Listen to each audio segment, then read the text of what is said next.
Hello, আসসালামু আলাইকুম। কি অবস্থা? আপনারা যারা স্কুলে পড়েন তাদের প্রতিদিনের ঈদ দরকার, তো আপনারা চলে আসেন এই যে স্কুলে। প্রতিদিন ঈদের সুখ পাইবেন, পরীক্ষা দেবেন রেগুলার। মাইটদার হয় না। মাইটেন না, প্রতিদিন ঈদের নামাজ পড়বেন, প্রতিদিন ঈদের নামাজ। তাড়াতাড়ি চলে আসেন ঈদগাহ উচ্চ বিদ্যালয়। ভর্তি চলছে, তাড়াতাড়ি ভর্তি চলছে, না হলে পরে সুযোগ পাবেন না, প্রতিদিন ঈদের নামাজ পাবেন না। পরীক্ষা হবে না, দিনে এক দুইটা হবে, এটা কোনো বিষয় না, নর্মাল বিষয়। তাড়াতাড়ি চলে আসেন ঈদগাহ উচ্চ বিদ্যালয়। আর আমরা অলরেডি ভর্তি হিসাব করছি। কোন ক্লাসে ভর্তি হইবা? আমি টেনে টেনে ভর্তি হইব। থাক, টেনে না ভর্তি হই, আমি আবার 1 থেকে ভর্তি হইব। প্রতিদিন ঈদের নামাজ পড়তে হইব। তাড়াতাড়ি চলে আসার পরে ঈদগাহ উচ্চ বিদ্যালয়। ঠিকানা ঠিকানা ঠিকানা কই? হ্যাঁ ঠিকানা সাইনবোর্ড 30 সাল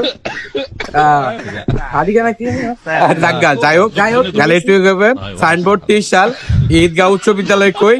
রানিং ভর্তি হয়ে পড়েন, সময় কিন্তু নাই বেশি, এমনি 3 মাস চলে গেছে বছরে। তাড়াতাড়ি ঈদগাহ উচ্চ বিদ্যালয় তাড়াতাড়ি পড়তে আসেন, নামাজ পড়েন ঈদের এসে।